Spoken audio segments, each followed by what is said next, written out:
महाराज जी, मैं बहुत अपराधी हूँ और पाप करने वाला मनुष्य था, और अभी भी मैं अपने आप को सही मनुष्य नहीं मानता। आपकी कृपा और आपके सत्संग से सुन के मैंने अफीम और मदिरा का सेवन और पराई स्त्री गमन भी छोड़ दिया है। परंतु गुरुदेव, मेरा अपने आप में ये विश्वास नहीं बन पाता कि मैं अपने मन से फिर ना हार जाऊं और किसी अपराध को दोबारा ना कर दूं। महाराज जी, ये बल कैसे मुझे मिले? नाम से, सत्संग से, शास्त्र स्वाध्याय से। देखो, जितनी भी गलतियां होती हैं वो मलिनता में होती हैं, मलिन मन में। हमारे घर में इतना सुख है, हमें बाहर से जरूरत नहीं। पर हम बहिर्मुख हो गए, हमारी इंद्रिया बाहर चले गए हैं। अब हम व्यसन में सुख, भोगों में सुख, अब वो चाहे पापाचरण से मिले चाहे अधर्माचरण से मिले, यही हमारी बुद्धि भ्रष्ट हो गई है, बुद्धि नष्ट हो रही है। बड़ी कृपा है जो आप सब कृपा करके सत्संग की बातें सुन रहे हैं, शास्त्र की बातें सुन रहे हैं, और आप अपना सुधार कर रहे हैं। आपको डरना नहीं है, पर एक ब्रेक लगानी पड़ेगी। अब लो नशानी, अब ना नशे हो। प्राण त्याग सकता हूं, अब ये गलती नहीं कर सकता। ये आप में सामर्थ है, पक्की सामर्थ है। हम अपनी शक्ति को, अपने सामर्थ्य को भूल चुके हैं, इसलिए ऐसा हो रहा है। गलतियां होना स्वाभाविक हो सकता है, लेकिन पुनरावृत्ति करना यह स्वाभाविक नहीं होता। चलो, अभी तक सत्संग नहीं सुना था, जानते हुए भी अनजान बन करके हमसे पापाचरण हो रहे थे। अब नहीं, अब सावधान हो जाओ, और ये बल मिलेगा सत्संग से। जैसे आपने छोड़ा तो ये बल कहां से आया? हाँ, अब आप जिसको छोड़ने की सामर्थ्य कभी सोच नहीं सकते थे, अफीम खाने वाला, व्यभिचार करने वाला, व्यसन करने वाला, ये तो बहुत बड़ी बात है। एक तमाकू छोड़ना बड़ी कठिन बात हो जाती है, एक बीड़ी छोड़ना बड़ी कठिन बात हो जाती है। आप तो बहादुर निकले कि ऐसे व्यसन जो छोड़ने की संभावना भी नहीं मन में आ सकती, आपने छोड़ दिया। तो बल ये कहां से आया आपके अंदर? सत्संग सुनने से, नाम जप करने से। तो वो क्या इतना ही बल दे सकते हैं क्या? वो तो इतना भी बल दे सकते हैं कि काम, क्रोध, लोभ, मोह, मद, मत्सर सबकी धज्जियां उड़ाकर जयति जयति जग उच्चरै, जीते विनायक शुभ अशुभ, विघ्न करे नहीं कोई, विघ्न करे नहीं कोई, डरे कलिकाल कष्ट भय, हरे सकल संताप, हरसि हरि नाम जपत जय। कलिकाल भयभीत होता है भक्तों से, भक्तों को थोड़ी परास्त कर सकता है। काम, क्रोध, लोभ, मोह, मद, मत्सर ये डर कर भागते हैं। सूरवीर योद्धा, भगवान का भजन करने वाला, असलियत में वो पार्षद है हरि का, उसे भ्रष्ट कोई नहीं कर सकता। आप भी वही हो। आप अपने को भूलकर, पुरुष मानकर, स्त्री मानकर, नाना प्रकार की कमजोरी वृत्तियों को स्वीकार करके, देखो एक बात ध्यान रखना, पराजित हो जाना कोई बड़ी बात नहीं, लेकिन अपने को पराजित मान लेना ये बड़ी बात हो जाएगी। और हम यही सिखाते हैं, 1000 बार अगर हम पराजित होंगे तो अपने को पराजित नहीं मानेंगे, तो हम फिर 1000 के ऊपर जाकर उसको पटक देंगे। और अगर हम पहले मान लिए कि पापी हैं, हम अमुक हैं, हम पापी नहीं हैं, हम भगवान के अंश हैं, पर हमसे पाप हो गया, हमसे गलती हो गई, हमारा अभ्यास चूक गया, हम हार गए, लेकिन हम पराजित होने वाले नहीं। एक दिन हम इनको पराजित करेंगे, क्योंकि हम अविनाशी के बच्चा हैं। बस बात समझो, ये केवल शाब्दिक आपको हम प्रवचन नहीं कर रहे, ये जीवन है, जीवन। बिना स्वाद लिए जो बोला जाता है उसका प्रभाव नहीं पड़ता, अगर स्वाद लेके बोला जाए तो उसका प्रभाव पड़ता है। इसलिए तुम वही हो जो मैं हूं, मैं वही हूं जो मैं है। बस भूल गए हो प्यारे, इसीलिए पछतावे में पहुंचते जा रहे हो। क्या मिला है आपको अभी तक? आप विचार करके देखो। स्थायी शांति, स्थायी मन का चंचलता रहित हो जाना, या एक अजीब परमानंद की मस्ती होना, भारी दुख में भी परमानंद का स्फुरण होना, कुछ हुआ है? कुछ नहीं। वो सोच आपको गुलाम बनाए हुए है, और वो आपको आज भी भयभीत किए हुए कि कभी परास्त कर सकती है। बिल्कुल मत डरो, निर्भय हो जाओ। जब वो परास्त करने आएगी तो हमारे पास हरि जो हैं, गुरु जी हैं, वो मुझे रक्षा करेंगे। वो कह रहे हैं, करो सदा तिनके रखवारी, जिम बालक राखे मातारी। ये प्रवचन नहीं, देखा है जीवन में। तो नाम ने और गुरु कृपा ने कदम कदम पे हमको बढ़ाया है, और देखा है कैसे बचाते हैं। छोटा बच्चा जैसे ना कुछ भी पकड़ने की कोशिश करता है, माँ एक थप्पड़ मार के उसे बचाती है। ऐसे ही भगवान, जिसकी यात्रा पूर्ण होती है, सिर्फ भगवान की कृपा से होती है। चाहे जितना ज्ञान बघारो, और जिस समय माया अपना लुभावना रूप प्रस्तुत करेगी ना, उसके बहुत रूप हैं, उस समय गिरे ही गिरे हो, बचना असंभव। ज्ञाने नाम अपि चिंता चेतांसी देवी भगवती हिस्सा बलादा कृष्ण मोहाय महामाया प्रेक्षति। अगर बच सकते हो तो मां कह के बच सकते हो। कोई कितना भी ज्ञानी ध्यानी हो, रौंदते पाया गया है माया ने। माया रौंद दी, और भगवान का जो भक्त भगवान के आश्रय हुआ ना, छोटा बच्चे की तरह भगवान ऐसे रखते हैं। हमें लगता है हमें ये नहीं डरना कि हमें कौन गिरा देगा। हाँ, इतना निडर नहीं बन जाना कि हम कूद पड़े, ये भी बात समझो। डरना भी नहीं कि हम निराश होकर मार्ग भ्रष्ट हो जाएं, लेकिन इतना भी निर्भय नहीं हो जाना कि हम ताल ठोक के घुस जाए। ऐसा भी नहीं, यहां ऐसे निकला जाता है, तृणादपि सुनीचेन, ठीक है ना। राधा राधा राधा राधा, कौन बाधा परास्त कर सकती है। और अंदर की बात कहता हूं, कोई भी बाधा जब हम स्वीकृति देते तब हमारे ऊपर आती है। काम हम चिंतन किए और दस्तखत कर दिए, हाँ अब तुम नहीं बच सकते, दस्तखत होने के बाद तुम्हें भ्रष्ट ही कर देगा। कोई व्यसन वो पहले अंदर आएगा, बहुत मस्ती आएगी यार, आज केवल ले लेते हैं। अब आपने स्वीकृति कर दी, हाँ बस वो बांध लेगा। आप स्वीकृति देने में सावधान रहें तो कोई परास्त नहीं कर सकता। सच्ची बात देखो, अंदर से कोई भी भोग, कोई भी व्यसन, कोई भी क्रिया करने के पहले अंदर प्लानिंग बनती है।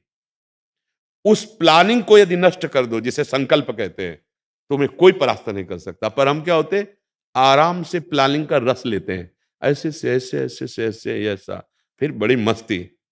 हाँ बस हाँ बोला कि वो इतने बड़े खिलाड़ी है, मन इंद्रिया वो तत्काल आपको अधीन। अब परिणाम जब आया तब आप दुखी हो गए, नाना प्रकार के क्लेश भोग रहे हैं। इसलिए नहीं, अब डरना नहीं, निकलो निकलो, कोई नहीं परास्त कर सके, क्योंकि सबके पास पावर हरि का है।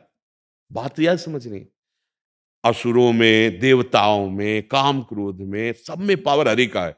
और मैं हरि के जब विमुख होता हूं, तब चाहे जितना तेल चढ़ा दो, शनि भगवान तुम्हारा नाश ही करेंगे, क्योंकि तुम प्रधान से, जहां से उनको बल मिल रहा है उनसे विमुख। और यदि आप हरि की शरणागत हो, तो चाहे वो जितने खिलाफ ग्रह में बैठे हो, आपका मंगल ही करेंगे। जो पे कृष्ण चरण मन अर्पित, तो करिहाय का नवग्रह रंग। कोई भी विनायक शुभ अशुभ तुम्हारी बाधा नहीं बन सकता। कर्म भोग आता है, परास्त नहीं कर पाता, आता है। रामकृष्ण परमहंस के गले में कैंसर था, भाई जी के उदर में कैंसर था, बड़े बड़े महापुरुषों के शरीर में आता है, चाहे वो जगत के जीवों का ले या उनके शरीर का पूर्व का हो, लेकिन कुछ नहीं बिगड़ता। एक अपार मस्ती, एक अपार आनंद, सब निकल जाता है। शरीर भी छूटता है तो ऐसे छूटता है जैसे हाथी के गले से फूलों की माला गिर जाए। ए जन्मत मरत दुसाधु कोई, चलो वीर बहादुर बनकर नाम जप करो, गंदे आचरण मत करो, भोग वो भोगो जो आपके लिए विधान बना दिया गया है। जैसे गृहस्थी में पत्नी है, सब व्यवस्थाएं हैं धर्म पूर्वक, अधर्माचरण नहीं। अधर्माचरण नहीं, कानून के दो स्वरूप हैं, एक शास्त्रीय कानून और एक हमारा राजकीय कानून। देखो जैसे आप शरीर नष्ट करने की बात सोचे तो हमारा भागवतिक कानून आपके खिलाफ हो जाएगा, तो हमारा सरकारी कानून भी है। अगर ये करते पकड़ लिए गए तो आपको दंड मिलेगा। देखो कानून बना कहां से है, मेन वैदिक सिद्धांत से ही तो सब लिया जाता है। हम कोई ऐसी गलती ना करें, अब इसमें सावधान रहे, अभी निकल जाओगे। डरना तो है नहीं, पर निडर भी नहीं हो जाना, दोनों बातों को समझना है। और ये नहीं डरना कि हम चल रहे पता नहीं गिर जाए, नहीं नहीं गिरेंगे कैसे। दोनों स्थिति हो, जहां डरना है, अब जैसे सानिध्य है, आप कुसंग जहां आप फंसे थे, उन्हीं लोगों का सानिध्य, वही दृश्य देखने लगिए, चाहे जितना सत्संग सुनिए नहीं बच सकते आप। पहले सानिध्य, तो उससे हमें थोड़ा डरना भी है कि हमारे कुसंग ना हो जाए, कि हम गिरे ना। अब इतना भी नहीं डर जाना कि सतमार्ग की तरफ चलने में हमें भय लगे, नहीं नहीं, ठीक है। नरेश कुमार जी राजस्थान से। राधे राधे महाराज जी। महाराज जी, मेरी चाह में ही कमी है, जिस कारण प्रभु मेरे हैं और मैं प्रभु का हूं। इस संबंध को हृदय में दृढ़ता से स्वीकार नहीं कर पा रहा। महाराज जी कृपया मार्गदर्शन करें, कैसे ये संबंध दृढ़ हो। अन्य चाहें, अन्य संबंध जब तक हमारे हृदय में अपना अस्तित्व रखते हैं, चाहे वो भोग ऐश्वर्य का या शरीर संबंधों का, तब तक प्रभु से प्रेम नहीं होता, प्रभु की प्राप्ति की उत्कृष्ट लालसा भी नहीं होती। भोगैश्वर्य प्रसक्ता नाम तयापहृत चेतसाम व्यवसायत्मिका बुद्धि समाधो न विधीयते। जिसके चित्त का अपहरण भोगों ने कर लिया है और ऐश्वर्य ने कर लिया है, वो ये सोच भी नहीं सकता अपनी बुद्धि से कि मुझे भगवान की प्राप्ति करनी है। भगवान हमारे हृदय में ही विराजमान, कहीं दूर नहीं है।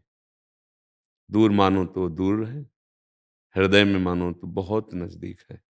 बहिरंतश्च भूतानाम अचरम चरमेव च सूक्ष्मात् तद्विज्ञेयम दूरस्थम शांतिके च तत्।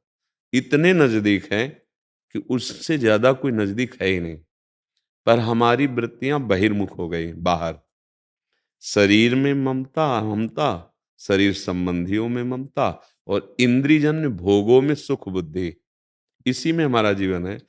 हमें भोग मिले इसलिए धन चाहिए, धन का महत्व केवल भोग से है। वो ऐश्वर्य का अहम पुष्ट करता है कि मैं धनी हूं, और उस धन से भोग प्राप्त होते हैं। और भोग भ्रमात्मक हैं, आज तक किसी को तृप्ति नहीं हुई। सुखानुभूति कहते हैं, प्राप्त हो जाने के बाद फिर हृदय तृप्त हो जाए और कह दे अब कछु नाथ न चाहिए मोरे। तो ऐसा कभी हो नहीं सकता। किसी भी प्राकृतिक भोग से अविनाशी जो आप हैं कभी सुखी नहीं हो सकते। चाहे जितना वैभव, चाहे जितना बड़ा पद, चाहे जितनी भोग सामग्री मिल जाए, आप अविनाशी हैं। तो इस विनाशी शरीर को स्वीकार करके विनाशी भोगों को भोगते हुए कभी सुखी हो ही नहीं सकते, ना आज तक कभी हुए हैं। बहुत बार क्या क्या बने होंगे, और इस जन्म में भी कोई विचारवान पहले सब आसक्तियों का त्याग करता है, लक्ष्य बना करके कि मुझे भगवत प्राप्ति करनी, मेरी चाह हो या ना हो। अब भगवत प्राप्ति करने के लिए सर्वस्व अपना प्रभु को मानना है। भगवान श्री राम जी जो कह रहे हैं उसे तुलसीदास जी लिख रहे हैं। जननी जनक बंधु सुत दारा, तनु धन धाम सुहृद परिवारा, सबकी ममता ताग बटोरी, मम पद मन ही बांधि बर डोरी। सबकी ममता को मेरे चरणों में समर्पित कर दो। भाव क्या? माँ में प्रभु, पिता में प्रभु, परिवार में प्रभु। मेरे प्रभु ही सब रूपों में बैठे, इसीलिए हम प्यार करते हैं। अभी प्रभु अंतर ध्यान हो जाए तो उसी शरीर को नष्ट कर देंगे। तो हम प्यार तो प्रभु से ही कर रहे हैं ना, लेकिन हम जान नहीं पा रहे, प्रभु मान के प्यार नहीं कर रहे, हम शरीरों को प्यार कर रहे हैं। ये असत बुद्धि है। इस बुद्धि से भगवत प्राप्ति नहीं होती। हम इंद्रियों के भोग भोगे बिना शरीर नहीं रह सकता। भोजन पाना है, पानी पीना है, देखना है, सुनना है, पर अधर्म युक्त नहीं। धर्मयुक्त विषयों का सेवन, अधर्म की क्रिया, अधर्म विषयों का त्याग, सब संबंधों में भगवत भावना, और निरंतर जितना बन सके नाम जपने की भावना कि हम नाम जप करें, जो भी नाम गुरु जी ने दिया है, जो प्रिय लग रहा है। अब ये करेगा आपके अंतःकरण की सफाई। पहले पाप नष्ट होंगे, जो पाप प्रवृत्ति गलत चिंतन कराती वो नष्ट होगी, फिर सत चिंतन प्रारंभ होगा। तब हमारे अंदर लालसा पैदा होगी। अभी तो लालसा ही नहीं है प्रभु की।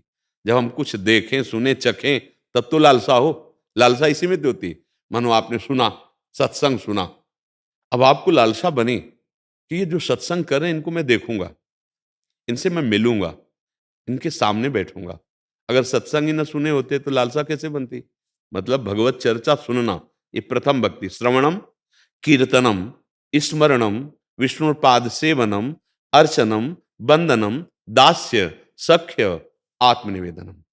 जहां आत्मनिवेदन हुआ फिर नहीं रुक सकते। अगर आप सत्संग सुन रहे हैं, बार बार देख रहे हैं, तो आपके अंदर इच्छा प्रकट हुई, अब यहां रोक दिया जाए, नहीं आपको नहीं मिलने दिया जाएगा, तो आपके अंदर विकलता पैदा हो जाएगी। मैं कितना प्रयास करके आया हूं, मुझे एक बार देख लेने दीजिए। अगर और विघ्न पड़ गया तो आप रो पड़ेंगे। हाथ जोड़ता हूं आपके, पर एक बार देख लेने दीजिए। क्रोध नहीं आएगा, क्योंकि वो भक्ति से चल रहा है। अगर क्रोध आ गया तो फिर मतलब वो सिद्धांत से नहीं चल रहा है। क्रोध आना नहीं, दैन्यता। जितना हमें प्रतिकूलता मिलेगी लक्ष्य में, उतने हमें रोना आएगा। नहीं नहीं, मुझे एक बार देख लेने दीजिए। मैं आपके हाथ जोड़ता हूँ, आपके पैर छूता हूँ, आप जो जैसा एक बार मिले। ये तड़पन जो आई, अगर यही तड़पन बढ़ जाए, और रुदु सुश्रम राजन कृष्ण दर्शन लालसा, तो सेकंड नहीं लगेगा, वो अंदर ही बैठे हुए प्रकाशित हो गए। और एक बार प्रकाशित हो जाते हैं तो फिर वो हमारे नेत्रों से कभी ओझल नहीं होते। थोड़ा सा उदाहरण है, यद्यपि फिट नहीं होगा, क्योंकि कहाँ सच्चिदानंद भगवान, भगवान सूर्य जब प्रातः काल उदय हो रहे तो 8-10 बजे के लगभग तेज प्रकाशित हो, आप ऐसे देखिए, बस आंख बंद कर लीजिए, आंख हटा लीजिए, सूर्य सूर्य नेत्रों में, और जिनके चरणों की नख कांति करोड़ों सूर्यों को तेज को भी मंद कर दे, उन श्री कृष्ण का एक बार साक्षात्कार मतलब बस गए नेत्रों में। अब उन नेत्र और कुछ देख ही नहीं सकते। जैसे गोपीजन कह रहे जित देखो तित श्याममयी। तो जब तक और कोई चाह है व्यक्ति की, वस्तु की, पद की, भोग की, लोक परलोक की, तब तक श्री कृष्ण मिलन की, हरि मिलन की चाह प्रकट नहीं होती। और जब तक ऐसी प्रबल चाह नहीं होती कि अब जिया नहीं जाएगा, खास बात, अब अगर नहीं मिले तो अब प्राण निकल जाएंगे। जैसे जल में डुबो दिया जाए और फिर आपको श्वास लेने की जो प्रबल लालसा होती है कि अगर आप सेकंड चूक हुई तो प्राण निकल जाएंगे, ऐसी स्थिति में भगवत साक्षात्कार होता है। किसी को भी होता है ऐसा विरह, ऐसी विकुलता, वो अंदर का विषय होता है। हो सकता है एक भी आंसू ना हो सकता है उस गंभीर बैठा है, लेकिन अंतर दाव लगी रहे, धुआं न प्रगटे कोय, कह जाने दिल आपनो, या जासिर बीती होए।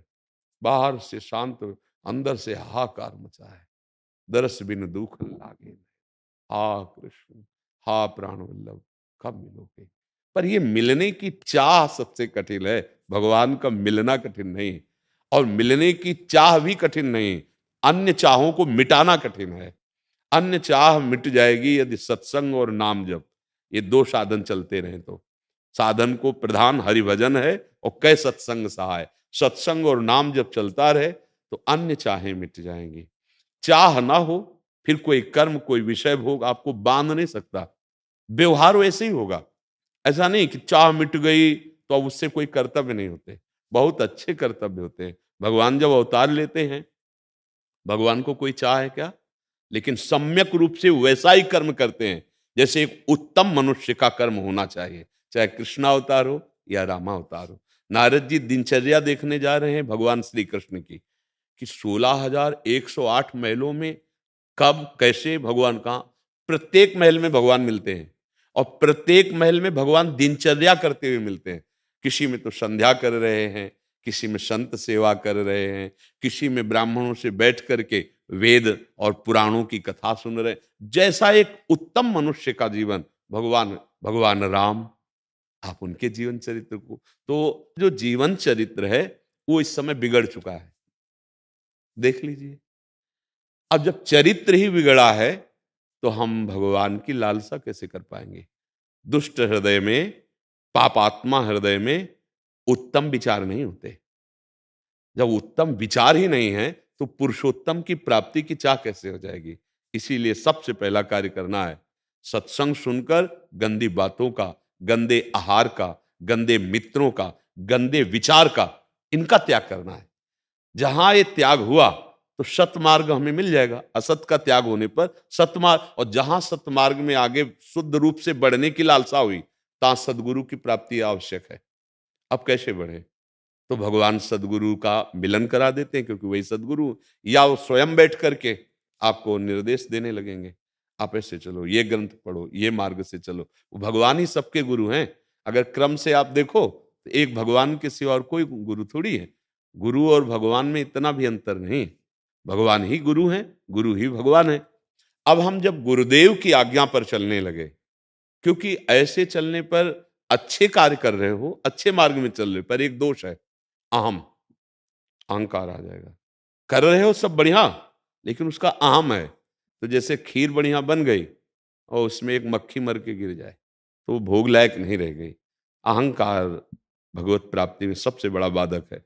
अब इसका नाश कैसे होता है? जब हम गुरुदेव की शरण होते हैं तो लगता है गुरु कृपा से, उनकी वाणी से, उनके आशीष से, उनके उपदेश से आज हमारा जीवन परम मंगलमय हो रहा है। भगवत यात्रा, अहंकार नहीं। जैसे कोई कह दे आप बहुत जितेंद्रिय हो, बहुत अच्छे आचरण वाले हो, तो आपको नहीं नहीं, हम तो बहुत गंदे आचरण वाले थे, हम पर गुरु कृपा हुई है, गुरुदेव ने मुझे अब अहम नहीं काम कर, तो अहम हटा, अब अंदर जो विकास हुआ, प्रकाश हुआ, उसमें उस सत्य वस्तु की प्रबल चाह पैदा हो जाती है, चाहे मोक्ष प्राप्ति की या भगवत दर्शन की। ज्ञान मार्ग में है तो मैं मुक्त होना चाहता हूं, और भगवत मार्ग में, भक्ति मार्ग में तो एक बार देखना चाहता हूं कि मैं जिनका नाम जप रहा हूं वो कैसे हैं।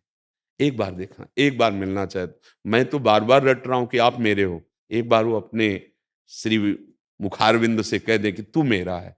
अब ये लालसा उसको चैन नहीं लेने देती, इसे प्रेम कहते हैं। और प्रेमी में सामर्थ होती है कि वो अपने प्रीतम की दी हुई दुखद वृत्ति या सुखद दोनों को समान भाव से सहता है। कोई विपत्ति, कोई गम उसे परास्त नहीं कर सकता है। जहां प्यार उदय होता है तो भयानक कष्ट को भी वो मुस्कुरा के सहता है, क्योंकि जानता है मेरे प्यारे का विधान परम मंगल में होगा। और दुख भोगने वाला मन होता है, और वो तो प्यारे में लग गया तो दुख का अनुभव ही नहीं होता। तन में जो दुख होता है वो मन के द्वारा अनुभव में आता है। नहीं, ये जड़ है, इसको कुछ अनुभव नहीं होता। जैसे अभी मन को बेहोश कर दो, इतनी त्वगेंद्री में ना जाए और यहां से काट दो, कोई फर्क नहीं पड़ेगा उसको, क्योंकि त्वगेंद्री के स्पर्श से शून्य हो गया। त्वगेंद्रीय त्वचा, अब वो स्पर्श शून्य मन देख रहा है कि काटा जा रहा है, पर उसको कष्ट नहीं है। अगर वही मन भगवान में लग गया तो पूरे शरीर में भयानक पीड़ा कष्ट है, पर उसका अनुभव नहीं होगा, उसका दुख नहीं होगा, उसकी व्याकुलता नहीं होगी। बहुत आनंद। इसी से तो कह रहे हैं कि मान लो बात, जीवन जीने के लिए भगवान का आश्रय और नाम जप अत्यंत आवश्यक है। इसलिए हम सबसे प्रार्थना करते हैं, पहले अपने आचरणों को सुधारो, अपना खान पान, अपने विचार, अपने आचरण, तब आप एक अच्छे व्यक्तित्व, वो व्यक्तित्व आपको फिर पुरुषोत्तम की तरफ, पहले पुरुष तो बनो, मनुष्य तो बनो, तब पुरुषोत्तम भगवान की लाल। धर्मात्मा पुण्यात्मा पुरुष के हृदय में भगवत इच्छा जागृत होती, पापात्मा दुष्टात्मा के हृदय में इसी प्रकृतिजन्य भोगों का, अधर्म से सुख लेने की लालसा, अधर्म से धन लेने की लालसा। बोलो कैसा आज हमारा समाज। इसलिए कभी कभी हम चिंतित होकर कहते हैं, माता पिता सुहृद जन ये भगवत स्वरूप हैं, आप इनका पालन पोषण कीजिए, उनके स्वभाव को मत देखिए, उनका बिगड़ा हुआ स्वभाव है। वृद्धावस्था में जैसे कोई विशेष कष्ट में रोगी हो तो चिड़चिड़ा स्वभाव हो जाता है, कुछ बर्दाश्त नहीं हो, क्योंकि कष्ट पीड़ित है। ऐसे वृद्धावस्था में बुद्धि का स्वभाव चिड़चिड़ा हो जाता है। आप प्यार करोगे, आप सेवा करोगे, वो गाली बकेंगे, वो आपके सामने ही आपकी निंदा करेंगे, आपको सहना होगा। तब आपके अंदर अपने पिता माता को भगवान मानकर, पुंडरीक जी महाराज महाराष्ट्र, वो रात दिन उनकी सेवा में रहते। तो भगवान आज भी ऐसे जो खड़े ना, विट्ठल भगवान, वो उन्हीं को अपनी तरफ से दर्शन देने आए। उन्होंने कभी इच्छा नहीं की भगवान के दर्शन की, केवल माता पिता को भगवान माना तो भगवान आए, उनका सुनो दर्शन कर लो। कौन हो? तो उनका श्री भगवान। तो उन्होंने ईंट एक पीछे से खिला दी कि अभी तो माता पिता की सेवा में, इस पे खड़े हो जाओ, आप आसन देना चाहिए। हमारे पास ऐसे आसन तो नहीं कि स्वर्ण का सिंहासन। आज भी ईंट पे भगवान खड़े हैं, उनका इट्ठल अब प्यार से विट्ठल पुकारा जाता है। सोचो, माता पिता की सेवा मात्र से भगवान प्राप्त हो गए ना। हम ऐसे बूढ़े माता पिता को, ऐसे अवसर को, ये सेवा साक्षात भगवान की है, आज हम नौजवान ठुकरा रहे हैं। हम बार बार हर प्रसंग में बात बोलते हैं कि भाई तुम्हें जो कर्तव्य मिला है वही भगवान की प्रसन्नता का हेतु है। यदि आप अपने कर्तव्य से च्युत हो गए, गिर गए, फिर कोई बात बनने वाली नहीं है। तो हम अच्छे आचरण करें, नाम जप करें, अच्छा भोजन करें, सात्विक भोजन करें। गंदे भोजन से बुद्धि भ्रष्ट होती है। हमारा व्यवहार ऐसा होना चाहिए कि एक बार जिससे हम मिले वो हमको याद करे कि यार कैसा स्वभाव है, ये तो देवता है। नहीं कह देते अरे भाई ये तो साक्षात भगवान है, हम इतना भाव कर लेते हैं कि ये तो साक्षात भगवान है।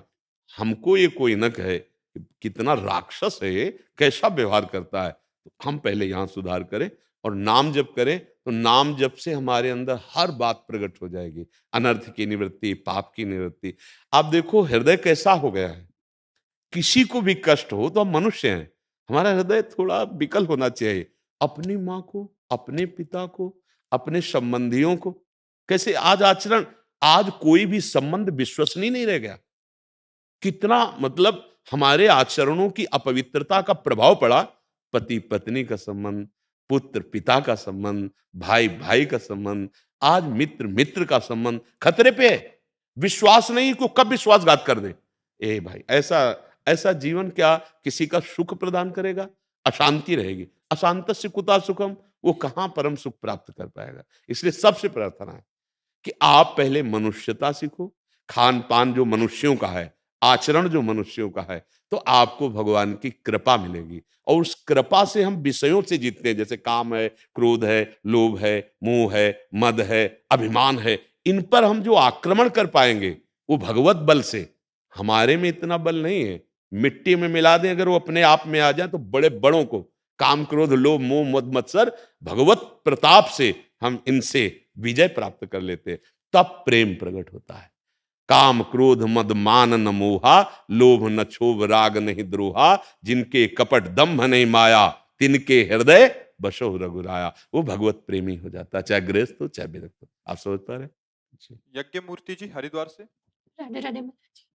राधे राधे महाराज जी, आपके चरणों में कोटि कोटि प्रणाम। महाराज जी, तुलसीदास जी रामायण में एक चौपाई में कहते हैं, पुण्य पुंज बिनु मिले ही न संता। महाराज जी, ऐसे कौन से पुण्य हैं जिससे संत मिलते हैं? कृपया मार्ग। एक चौपाई में और कहते हैं, बिनु हरि कृपा मिले नहीं संता। ये भी कहते हैं ना, अब मोहि भा भरोसा हनुमंता, बिनु हरि कृपा मिले नहीं संता। जब हमें पुण्य प्रताप से संत मिलते हैं तो हमें उसमें हरि की कृपा देखनी चाहिए, क्योंकि कोई इतना पुण्य बलवान नहीं है। पुण्य का मतलब शुभ कर्म, वो इतना बलवान नहीं है कि मुझे भगवत प्रेमी महात्माओं से मिला दे। असली में उसमें हरि की कृपा होती है। देखो, ग्रह कारज नाना जंजाला, उसी रामायण में, ते अति दुर्गम शैल विशाला, यही सर आवत अति कठिनाई, राम कृपा बिनु आए न जाए। कृपा शब्द का प्रयोग हुआ। भगवान की कृपा से मानव देह मिलना, भगवान की कृपा से संत समागम मिलना। अब इसी को हम पुण्य पुंज समझ लेते। जैसे अब हम प्रभु के मार्ग में हैं, प्रभु का नाम जप कर रहे हैं, अच्छे आचरण से, चाहे गृहस्थ हो या विरक्त, तो हम कह देते हैं हमारे बड़े भाग्य, हम वृंदावन आए, हमारे बड़े भाग्य, संत समागम हुआ, हमारे बड़े भाग्य। लेकिन ये हमारे भाग्य में लिखा नहीं है। भाग्य में दो ही कर्मों का परिणाम लिखा होता है, शुभ और अशुभ। दोनों का परिणाम होता है सुख और दुख, और वो क्रमशः सबको प्राप्त हो रहे हैं। ये जो संत समागम, ये जो भगवत धाम आना, ये जो भगवान नाम जप करना, ये कृपा से होता है। जैसे वृंदावन आप आए तो हमारी वाणी जी में लिखा है, प्रथम यथामति प्रणवो श्री वृंदावन अति रम्य, श्री राधिका कृपा बिनु सबके मनन गम। अगर किशोरी जो लाडली जो कृपा न करे तो आप वृंदावन नहीं आ सकती। अगर किशोरी लाडली जो कृपा न करे तो आप उनके लाडले प्रेमी जनों से नहीं मिल सकती। आप राधा नाम नहीं जप सकती। हरि कृपा से ही हरि नाम, जैसे हरिवंश कृपा हरिवंश कहें, हरिवंश कहें हरिवंश लहें। कृपा से नाम जप चलने लगा, कृपा से मनुष्य शरीर मिला, कृपा से संत जन मिले। अब इसे हम कह सकते हैं बड़े भाग्य। हम कहते हैं हमारे बड़े पुण्य, हमें संत समागम प्राप्त हुआ। तो पुण्य बात केवल पीछे की है, बात इसमें कृपा की है। नहीं, पुण्य केवल सुखद घटना प्रकाशित कर सकता है, जैसे पाप दुखद घटना प्रकाशित करता है लौकिक, ऐसे ही पुण्य लौकिक सुखद। ये संत समागम लौकिक नहीं है, ये अलौकिक है, भगवान की कृपा से मिलता है। और जब भगवान की विशेष कृपा होती है तब संत समागम का फल मिलता है। क्या? जो आप सत्संग में सुने, उसे मनन किए और जीवन में उतार लिए। अगर केवल सुने और मनन नहीं किया, जीवन में उतारा नहीं, तो समय उतना सार्थक गया लेकिन लाभ नहीं मिला। मान लो आप 20 मिनट बैठे, अहो भाग्य कि भगवत चर्चा होती रही, लेकिन आपने सुना लेकिन मनन नहीं किया, तो उसका लाभ नहीं मिलेगा। मनन करके जब उसे उतारा जाता है तो प्राप्त हो जाता है। एक भागवत में कथा है धुंधकारी जी की। धुंधकारी जी बहुत आसुरी प्रवृत्ति के थे, मतलब व्यभिचार, हिंसा, चोरी, ये सब चरम सीमा के। जब वो उनकी मृत्यु हुई तो बड़ी दुर्घटनापूर्ण हुई। जो उनकी 5 मित्र थी, उन्होंने उनको मारा, आग आग मुंह में रख के और गला दबा के। जब मरे तो भयानक प्रेत बने। अब भगवत कृपा थी कि गोकर्ण जैसे साधु का उनके परिवार में आगमन हुआ था, वो फल जो हुआ था उसी से गोकर्ण जी प्रकट हुए थे। अब उसने विचार किया कि अब मुझे कोई बचा सकता है तो मेरे भाई जो गोकर्ण जी हैं यही बचा सकते। तो रात्रि में प्रकट हुआ, कभी इंद्र बन जाता, कभी मेढ़ा बन जाता, कभी ऐसे भयावने, कभी लुभावने। तो समझ गए कि ये कोई भ्रष्ट हुआ जीव है, क्योंकि इसकी दुर्गति है, कभी ये बनता है कभी ये बनता है। कौन हो तुम? तो उसने ऐसे इशारा किया कि प्यासा हूं, क्योंकि भूत प्रेत स्वयं पानी नहीं पी सकते, उनको जब दिया जाता है तब वो लेते हैं। तो उन्होंने मंत्र पढ़ करके, जैसे गायत्री मंत्र है, भगवत मंत्र है, ऐसे किया तो उनमें पवित्रता आई और रो पड़ा। उसने कहा मैं तुम्हारा भाई धुंधकारी हूं, प्रेत योनि को प्राप्त हुआ हूं, कैसे तुम्हारा उद्धार होगा? बोले बस इसीलिए प्रार्थना करूं कि आप कुछ उपाय कीजिए। बड़ा प्रसंग है, सारांश में बता रहे। उन्होंने श्रीमद् भागवत सुनाई, 7 दिन भागवत सुनाई तो एक विमान आया। सुनने वाले सैकड़ों लोग थे। धुंधकारी भगवान का स्वरूप, पार्षद स्वरूप प्राप्त करके विमान पे चढ़ा तो रोक दिया गोकर्ण जी ने भगवत पार्षदों को। वो कहा हमारे श्रोता सब सुने थे, इनके लिए विमान क्यों नहीं लाए? तो उन्होंने कहा श्रोता सुने थे, मनन नहीं किया, और इसने भूख प्यास सब सहते हुए सुना भी और मनन किया। मनन करने के प्रभाव से ये भगवत पार्षद बन गया। सुन के मनन ना किया जाए तो विशेष लाभ नहीं। तो भगवान की कृपा से जैसे सत्संग मिला, अब इसमें जो वर्णन किया जा रहा है कि आप बुरे आचरण मत कीजिए, कोई नशा मत कीजिए, गंदा व्यभिचार आचरण मत कीजिए, राधा राधा नाम जप कीजिए, परिवार को भगवान का स्वरूप मान के सेवा कीजिए, अभी मंगल शुरू हो जाए। हमारा परम कल्याण सुन के मानने से है। आप समझना, अगर आप बहुत अच्छे संत के पास गए लेकिन आपने बात एको नहीं मानी तो लाभ क्या मिला? हमें बताओ।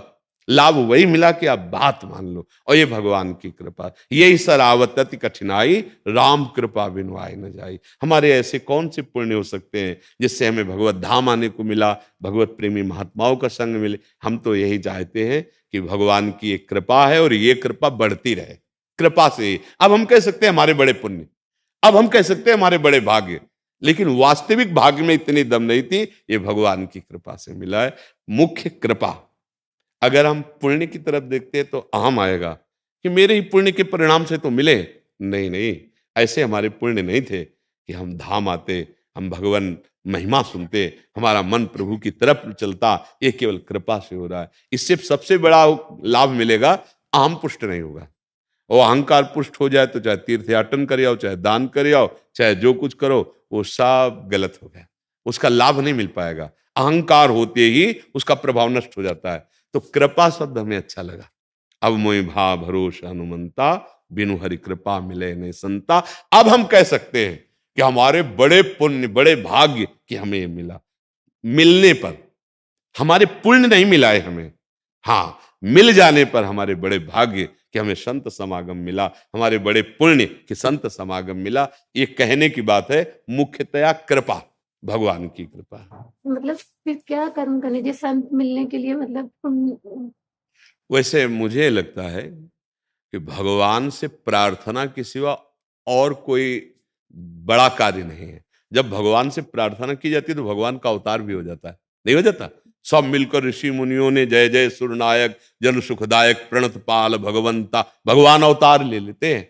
अगर हम एकांत में भगवान से प्रार्थना करें हृदय से कि प्रभु चाहे दुख दो चाहे सुख, मैं आपसे शिकायत नहीं करूंगा, पर ये जन्म मेरा सार्थक हो जाए तो अपने, हमें पता नहीं कौन महात्मा है कौन क्या है, आप अपने प्रेमी जनों का संग करा दीजिए और मुझे भजन में रुचि दे दीजिए।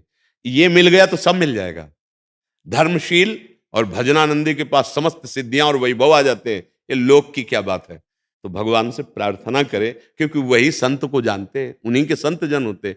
पता नहीं, हम अगर पकड़ना चाहें, हम सत्संग करना चाहें तो हमसे धोखा भी हो सकता है, क्योंकि कुछ घंटे के लिए साधु का नाटक करना तो नौटंकी और सिनेमा में भी हो सकता है, लेकिन वास्तविक साधुता को जीवन में धारण करना ये तो भगवान ही जानते हैं कि कौन साधु है और कौन असाधु है, कौन छल कर रहा है, कौन सत्य चल रहा है। तो हम ये बात उनके ऊपर छोड़ देते हैं कि हे नाथ, अपने प्रेमी भक्तों का मुझे संग करा दीजिए। वो करवा देंगे, वो कृपा करके हमें मिला देंगे। और संत संग मिले तो बहुत चतुरता पूर्वक वहां, जैसे स्वाति के बूंद को पीने के लिए चातक एक दृष्टि देखता फिर पाता है, ऐसे संत से निकले हुए मुख से जो वाक्य हैं उनको पकड़ो, उनको पकड़ लिया उद्धार हो जाएगा। एक बार का सत्संग, तात स्वर्ग अपवर्ग सुख धरी तुला एक अंग, तुलनताय सकल मिल जो सुख। अब आप समझ लीजिए कि कितना सत्संग की महिमा है। तो किस बात की है? मिल गए चले गए, इससे कुछ हो जाएगा? हो जाएगा। हमारी बात पकड़ लो, जो हमने शास्त्रों में गुरुजनों से छाती में अनुभव किया, वो हम आपको बता रहे हैं। अगर आप ऐसे चलोगे तो सत्संग ही सत्संग रहेगा। कैसे? अब आप कहीं चले जाओ, आपके दिमाग में हमारी बातें हैं ना, उसके अनुसार चलो ना, तो रात दिन हम तुम्हारे दिमाग में बैठे हैं। आपको दिखा बाबा ने कहा था, बाबा ने कहा था ये नहीं करना, ऐसे चलना, तो है ना तुम्हारे सामने दिमाग में, रात दिन हमारा साथ हो गया। और हमारी बात अगर ना मानो तो अभी निकले, खत्म, खेल हो गया। तो ये 10-20 मिनट सार्थक हुए, लेकिन वास्तविक साधु संग का लाभ नहीं मिला। एक शब्द सत्संग का आपके जीवन का परिवर्तन कर सकता है, यदि आप उसे उतार लें। और नहीं तो आप घंटों बैठे रहें या पूरे जीवन हमारे पास बैठे रहें और हमारी बात ना माने, तो क्या हो जाएगा? कोई लाभ मिल जाएगा क्या? देखो, पारसमणि ऐसे रखी है और लोहा ऐसे रखा है, बस उसका संयोग ना हो तो सोना बन जाएगा क्या? पास रखते सोना बन जाए? संयोग होना चाहिए। एक संत भगवान की सेवा करते थे, उन्होंने कहा महाराज मैं बहुत गरीब हूं। उनका हाँ, एक दिन हमें पारसमणि मिली थी, एक कुटिया में रखी है, मैं यमुना स्नान करके आता हूं, अभी आपको दूंगा। तो उनको बेचैनी बढ़ी जब वो स्नान करने गए, कहाँ पारसमणि कैसी होती है? तो सब पूरी कुटिया में देखा, एक डिबिया रखी थी लोहे की। वो बार बार सोच रहे थे, लोहे की डिबिया में अगर पारस होती तो ये सोना ना बन जाती। लौट के आए, उनका स्वामी जी कहाँ है वो पारसमणि? बोले डिबिया उठा के लाओ। कहा महाराज काहे को भ्रम में डाल रहे हो, वो डिबिया लोहे की, अगर उसमें पारस, बोले लाओ, तो लाए, तो रुई रखी थी, रुई में पारसमणि थी, बीच में पर्दा रुई का था, जे ही हटाया, जे छुआया तो स्वर्ण। समझ रहे हो? अगर ये पर्दा रुई का है तो पारसमणि उसे सोना नहीं बना पा रही। और अगर अब बात नहीं मान रहे, अहंकार का पर्दा है, तो साधु के संग पूरे जीवन रहो, तुम सोना नहीं बन पाओगे, तुम साधु नहीं बन पाओगे, तुम्हारे अंदर अच्छाई नहीं आ पाएगी। और एक बात मान लो, एक बार बात छू जाए तो आप उस सरिस चाहे सबकी ना, जैसे संत वैसे तुम पैंट शर्ट में हो जाओगे संत। गृहस्थ में होते हुए अच्छे आचरण, भगवान नाम चिंतन, दुख सुख सहने की सामर्थ्य, ये तो साधुता है।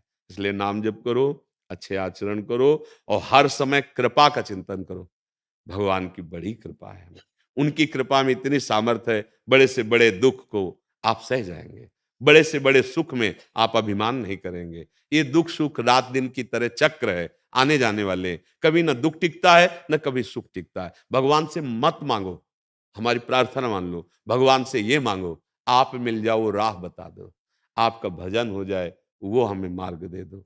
क्योंकि ये छूटेगा, चाहे जितना बटोर लो, अंतिम समय यही छूटेगा। अगर नाम भजन ये आपके साथ जाएगा। इसलिए राधा राधा राधा। और बाबा हमारे हृदय में एक प्रश्न है, आप आज्ञा हो तो एक सेकंड हाँ, लगेगी रुक बस। जाओ जी, आप बोलिए। आइए।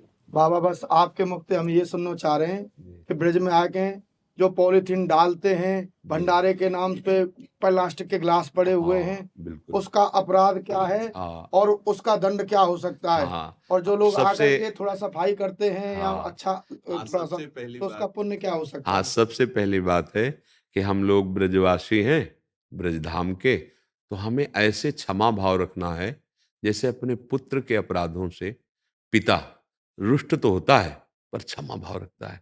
हमारा धाम, हमारी लाडली जो, हमारे लाल जो बहुत कृपालु हैं।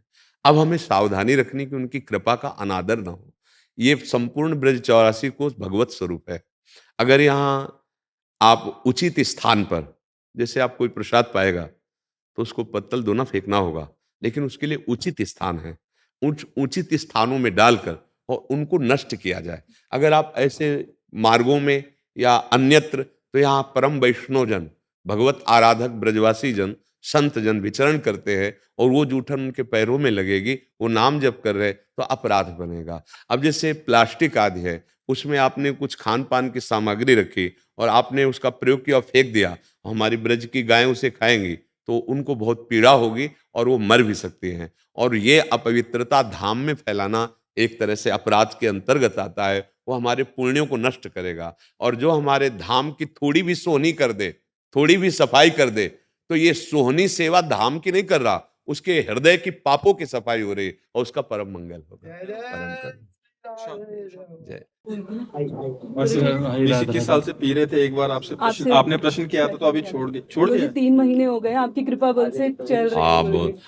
अब पीना नहीं, एक बार देखो निकल गए इस दलदल से, तब आगे बढ़ो। बस गुरुजी आपकी कृपा। प्राण निकल जाएंगे हाथ हाँ, में। बहुत सुंदर। हम तो धन्यवाद देते हैं आपके जीवन साथी का, जो आपको उठा रहे हैं ना, हाँ, धन्य है और खूब प्यार भरी जिंदगी और भगवान नाम स्मरण करते हुए गंदे आचरणों का त्याग हो जाए तो भगवान बहुत प्रसन्न होते हैं। हाँ राधा, धन्यवाद। तो इनकी बड़ी मन्नत ये रही कि हम ब्रज में जन्म लियो और और हम वृंदावन यहाँ पे बम्बई रह रहे हैं, तो बाबा आप तो इनको यही प्रश्न वहां है बाबा। पर इसमें उदास मत होइए। अगर भगवत कार्य के लिए, भगवत कार्य है परिवार पोषण आदि, और भगवान वहां रख रहे हैं तो दूर शरीर रहे और हृदय से प्रीति रहे तो बात वही है, और यहाँ रहे और प्रीति संसार में रहे तो बात कम ठीक है। अगर आप दूर हैं और प्रीति अपने ब्रज धाम से है, वृंदावन धाम से है, लाडली लाल से है, गिरिराज जी से है, तो आप कहीं भी रहें। देखो, एक सांसारिक वार्ता बताते हैं। भारतीय सैनिक यदि कहीं विदेश में उसका ड्यूटी लगी, उस शरीर छूटे तो तिरंगे से भारत में ही आएगा। तो आप ब्रजवासी हो, आप ब्रजराज की ठसक रखो और वहां कार्य करो तो आप ब्रज में ही आओगे, कहीं बाहर थोड़ी जाना है। ब्रज का जन बाहर नहीं हो सकता। तो आप खूब नाम जप कीजिए और ये ठसक रखिए कि हम गिरिराज जी के हैं, गिरिराज जी हमारे हैं। बस हाँ, उदासी तो बनेगी क्योंकि जो यहाँ प्रगट में सुख है वो बंबई में थोड़ी है। तो ये वैसे भी आप सब भगवत स्वरूप हो, आप भगवत पार्षद हो, ठाकुर जी के जन हो, आप चिंता न करो, चिंतन करते रहो। दंड दंड। महर्षि तो जो राधा सुधा निधि जी पहले थी, अच्छा, वो जो अशुद्धियां हटा के हाँ, शुद्ध की जी गई महाराज थी, जी, एक ये इसका इसमें जी। पूरा थोड़ा छापा भी थोड़ा मोटा किया हाँ, पढ़ने की बहुत दृष्टिकोण से। सुंदर, बहुत सुंदर है, बहुत सुंदर है। और महाराज जी ये सेवक वाणी अर्थ सहित राधा के लिए कुंज प्रकाशन के हाँ, अंतर्गत ही अच्छा है। चारों वाणी। अच्छा, अब क्या हुआ कि अलग अलग जिसको चाहिए जी तो ये महाराज जी, सुधा निधि, ये सेवक वाणी, हिंदी अर्थ और जैसे सहित आपने पीछे छोटा वाला, दिखाया जी था महाराज जी, तो उसमें स्फुट वाणी चतुरासी जी सेवक वाणी, सेवक वाणी, और फिर एक दिखाया था जिसमें स्फुट वाणी चतुरासी जी श्रीमद सुधा निधि सेवक वाणी हाँ, और ब्याहुला आदि है। हाँ, बहुत सुंदर, जिसको अलग अलग जी चाहिए महाराज जी, वो अलग अलग रख सकते हैं। और बहुत अच्छे सुंदर। उसमें महाराज जी कर हाँ दिया नहीं, कि चूंकि जिससे मतलब लंबे समय तक सबसे बड़ी खास बात है कि छापे में त्रुटि हो जाने जी पर महाराज जी, नया उपासक पढ़ेगा तो अशुद्ध पढ़ेगा। हाँ महाराज जी, अब इनमें शुद्ध है ना, हाँ, तो समझ पाएगा कि हमारी वाणी जी का क्या स्वरूप है। जी, अब मान लो शब्द हटा हुआ है, अब वो गलत शब्द को याद कर लेगा हाँ, तो फिर उच्चारण में त्रुटि हो जाए, इसलिए इनको शुद्ध करवाया गया है जी, कि जो छापे में गलती हाँ, हुई है पुरानी वाणियों से मिलाकर, ये बहुत अच्छा है, नवीन साधक के लिए बहुत अच्छा है। जी महाराज जी। जी। सचिन जी अलीगढ़ से। श्री हरिवंश गुरुदेव। राधा वल्लभ श्री हरिवंश महाराज जी, आपके चरणों में प्रणाम। गुरुदेव भगवान, आपकी तरह अखंड ब्रह्मचर्य का पालन कैसे किया जाए, कृपया करके मुझे वो नियम बताएं। इसमें तो सबसे पहले भगवान की कृपा होती है। हमने तो जीवन में कृपा ही देखी है। जैसे माँ की सुरक्षा में, उसकी वात्सल्य में और उसके दुलार में ही बालक पुष्ट होता है, ऐसे ही अगर कोई भी साधना पुष्ट होती है तो उसमें भगवान की कृपा, भगवान का शासन, भगवान का दुलार। जैसे छोटा बच्चा कुछ भी खाने के लिए तैयार हो सकता है, उसको ज्ञान नहीं है, पर ये पूरी जिम्मेवारी माँ की है। वो दृष्टि रखती है, अरे ये क्या खाने, दौड़ पड़ी, जल्दी से उसके हाथ से हटाकर उसको धो के बचा के उसको ले आए। ऐसे पहला पहला उत्तर कृपा, केवल भगवान की कृपा, उसी से पूरा। अब दूसरा, भगवान की कृपा का आदर करते हुए सावधानियां रखना।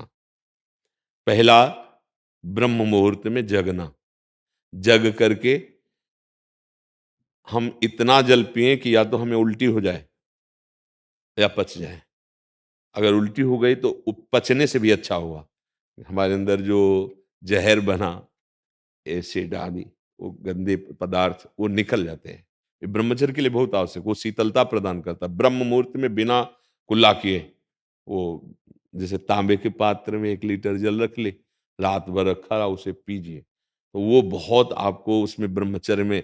और इसके बाद थोड़ा टहलिए, वज्रासन में बैठ के, फिर शौच जाइए, फिर स्नान कीजिए, जरूरी है। और फिर आधा घंटा व्यायाम कीजिए, कठोर व्यायाम, जैसे दंड बैठक, ऐसे फिर आधा घंटा आसन कीजिए जो योगिक आसन है। फिर अपनी दिनचर्या में उतर जाए। विद्यार्थी हैं तो विद्यार्थी, और भी गृहस्थी के जो कार्य, खान पान, विशेष खट्टी चीज, कोई नशे वाली चीज या बहुत अधिक मीठा या बादी चीजें, ये ब्रह्मचर्य को नष्ट कर देती हैं। सावधानी, कब्ज न बनने पावे, कब्ज बने तो मृदु उपचार से उसको हटावे। जैसे अब एकदम बाजार से मिला चूर्ण ऐसा, वो नहीं, मृदु उपचार। जैसे ईसबगोल की भूसी है, छोटी हर है, उसको मिला लो, 1 चम्मच हो, 1 चम्मच हो, और 10 दिन बराबर लो। वो आपके हाथों को धीरे से, अगर कोई बहुत ही तीव्र औषधि पाली तो वो पेट तो साफ करेगी लेकिन ब्रह्मचर्य को भी हटा देगी। वो इतनी हीट पैदा करेगी, जो कब्ज से हीट पैदा हुई थी, बहुत संभालने की जरूरत होती है। अगर व्यायाम नहीं है और आसन नहीं है और दिनचर्या ठीक नहीं, आहार ठीक नहीं, तो भूल जाए कि कोई ब्रह्मचर्य नैष्ठिक 10-20 दिन वो बात अलग है, नैष्ठिक ब्रह्मचर्य के लिए। अब जो उसके विरोधी भाव हैं, जैसे मोबाइल है, उसे गंदी बातें देखोगे, कभी ब्रह्मचर्य नहीं रह सकते। जैसे गंदे मित्रों का संग करोगे, कभी ब्रह्मचर्य नहीं रह सकते।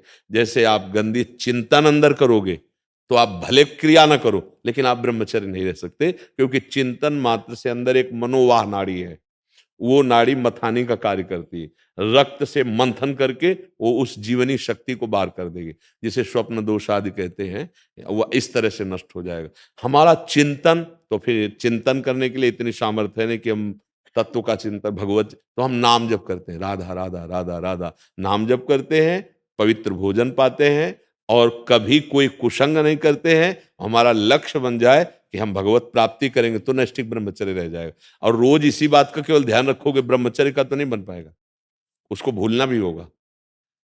वो एक साइड में चल रहा है, हम गलतियों पर सावधानी रखे हुए हैं, लेकिन हमारा लक्ष्य भगवत प्राप्ति रहेगा, तब चल पाएगा, नहीं अहंकार शुरू हो जाएगा। अब उस अहंकार में ही काम, क्रोध, लोभ, मोह, मद मत्सर प्रहार करेंगे, आप गिर जाएंगे। लक्ष्य भगवत, और बड़े से बड़े तप और साधन का विस्मरण, उसका अहम ना आने पावे, उसकी स्मृति ना आने पावे, तो फिर हम बहुत आजीवन चल जाएगा, ब्रह्मचर्य चल जाएगा। पर ये गृहस्थी में रहकर आजीवन ब्रह्मचर्य रहना थोड़ा कठिन है, क्योंकि उसमें रिश्ते, नातेदार, व्यवहार आदि में जाना, उठना, बैठना, लोक व्यवहार, फिर ब्रह्मचर्य रह पाना बहुत कठिन होता है। जो हम जैसे वातावरण में रहते हैं, जैसा दृश्य देखते हैं, बहुत सावधानी, तब धीरे धीरे धीरे फिर क्या होता है, ब्रह्मचर्य जो वीर शक्ति ऊर्ध्वगामी हो जाती है, वो पचने लगती है। अब वो जब ऊर्ध्वगामी हो गई तो फिर अधा पतन की कोई गुंजाइश नहीं रह जाती। पर ये बहुत कठिन है, बहुत कठिन। तो जितना बन सके संयम से रहो, और अगर आपको लगे कि हमारा मन नहीं टिक पाएगा तो फिर ब्याह करके गृहस्थी में उसमें भी चला जाए तो भगवत प्राप्ति ही होती है। खास बात है भगवत चिंतन, संयम पूर्वक, जितना संयम अधिक से अधिक कर सको, और फिर नाम जप कर रहे हो तो भगवान कृपा करेंगे, वो कृपा करके हमारा मंगल कल्याण कर देंगे। समझ पा रहे हो जी? परम पूजनीय महाराज जी, आपके चरणों में कोटि कोटि प्रणाम। महाराज जी, हमारा इकलौता बेटा कुसंग में पढ़कर एक विवाहित स्त्री जिसके बच्चे भी हैं उसके साथ लिव इन रिलेशन में रहने लग गया। महाराज जी, हमारा मन दुखी है, हम क्या करें कि हम अपने देखो, इन प्रश्नों का हम उत्तर देने के योग्य नहीं हैं, क्योंकि बहुत बार हम एकांतिक में, सत्संग में कह देते हैं कि जब तक आप शास्त्र का स्वाध्याय नहीं करेंगे, तब तक आपको ज्ञान ही नहीं होगा कि आपको क्या करना चाहिए, क्या नहीं करना चाहिए। या शास्त्र स्वाध्याय हो या संतों की वाणी हो। अब आज हमारी नवीन पीढ़ी न शास्त्र स्वाध्याय कर रही, न संतों के वचन सुन रही। अब तो मतलब कुछ जागृति हुई है, अब उनको माता पिता से कोई तात्पर्य नहीं, वो अपनी वासनाओं की पूर्ति के लिए मन माने आचरण कर रहे हैं। अब उनको कैसे समझाया जा सकता है? जिस गाड़ी का ड्राइवर ही नशे में हो, वो गाड़ी तो फंसेगी, वो गाड़ी का एक्सीडेंट होगा जरूर। तो हमारी बुद्धि है ड्राइवर, और बुद्धि है भ्रष्ट। वो शुद्ध होती है भगवान नाम जप से, वो शुद्ध होती है शास्त्रों के स्वाध्याय से, संत समागम से। अब संत समागम या शास्त्र स्वाध्याय, ये समय मोबाइल का जमाना है, और मनमानी आचरण, बॉयफ्रेंड गर्लफ्रेंड, ये नशा, वो खाना पीना, अब बुद्धि भ्रष्ट। वो ना आपकी बात मानेंगे ना हमारी बात मानेंगे। हाँ, अब उस भगवान के सहारे उनको छोड़कर नाम जप करो। वही है सोई जो राम रचि राखा, को करि तर्क बढ़ावे शाखा, अस कही जपन लगे हरि नामा। नाम जप करो, राधा राधा राधा, तो अभी मंगल शुरू हो जाएगा आपका। और अगर आप चाहो कि उसका भी मंगल हो जाए, तो इतना नाम जप करो, उसको प्रदान करो, अभी बुद्धि पे फर्क पड़ना शुरू हो जाएगा। जब तक तपस्या नहीं है, भजन नहीं है, संयम नहीं है, तो आपके पास जो लौकिक संपत्ति है वही आप दे सकते हैं, और वो बुद्धि को और भ्रष्ट करेगी। आध्यात्मिक संपत्ति के बिना किसी की उन्नति नहीं हो सकती, जिसे उन्नति कहते हैं। ये पतन है, ये उन्नति नहीं है। आज जो समय ये जो आप अंग्रेजी वाला शब्द बोले, क्या लिव इन, हाँ, लिव इन रिलेशन। अब ये क्या है, खुले शब्दों में समझो क्या है। इसे क्या कहते हैं? व्यभिचार प्रवृत्ति, जो पहले बहुत ही गंदे शब्दों में कहा जाता था, आज उसे सजाकर परोसा जा रहा है शब्दों में। आज हम इस बॉयफ्रेंड से, कल उस गर्लफ्रेंड से, परसों उस बॉयफ्रेंड, ब्रेकअप, ये सब है क्या? जीवन का नाश। ये सदगृहस्थ बन पाएंगे? ये आगे चल करके कोई सुकृत कर पाएंगे? तुम आशा रखते हो कि पुत्र तुम्हारी सेवा कर पाएगा? कभी नहीं। भ्रष्ट बुद्धि वाले लोग कभी सेवा, परहित, मंगल भावनाएं ये होती ही नहीं उनकी। दुष्ट हृदय जब हो जाता है फिर संभलना मुश्किल होता है। तो अगर थोड़ी भी मनुष्यता होती तो आपकी सहमति अनिवार्य होती है।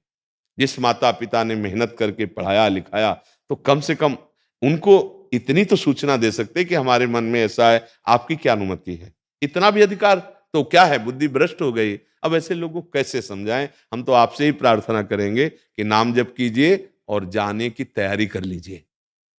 सब छूटेगा, ये शरीर भी छूटेगा, तो कुछ तो समेट लीजिए जिससे आपका मंगल हो जाए। तो नाम जप कीजिए, राधा वल्लभ श्री हरिवंश, राधा राधा राधा, या जो भी नाम तुम्हें प्रिय लगे।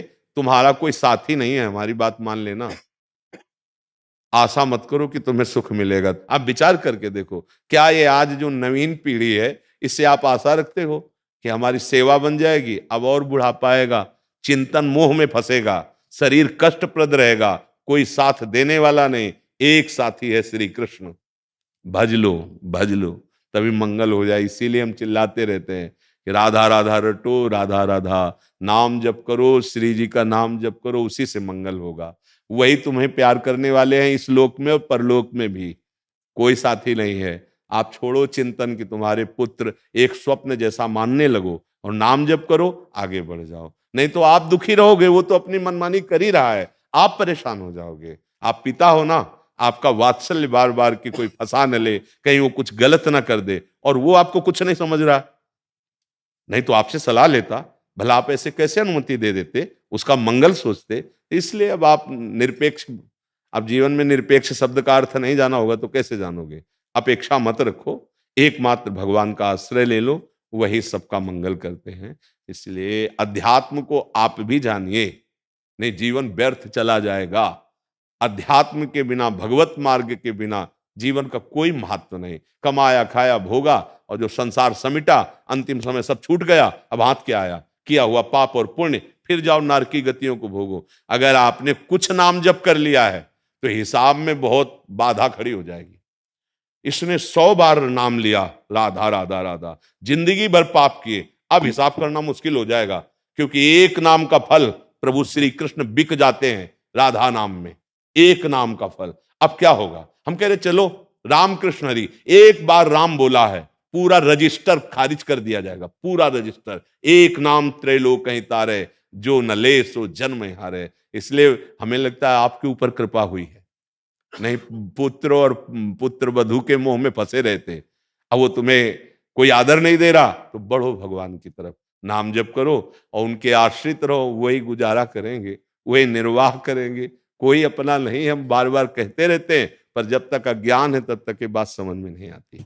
महाराज जी, वो तलाकशुदा भी और 2 बच्चों की माँ है। अभी हमारी बात माता जी समझिए, वो तो मान लो बहुत दूर की बात है। हम तुम्हें जो कह रहे हैं, आप ऐसे भी चरित्र सुनते होंगे सृष्टि में कि जो बच्चों का पोषण होना चाहिए माता पिता से, वही उनका शोषण कर रहे हैं पिता आदि के द्वारा। तो जब बुद्धि भ्रष्ट हो जाती है तो निर्णय करने लायक नहीं रहेगी।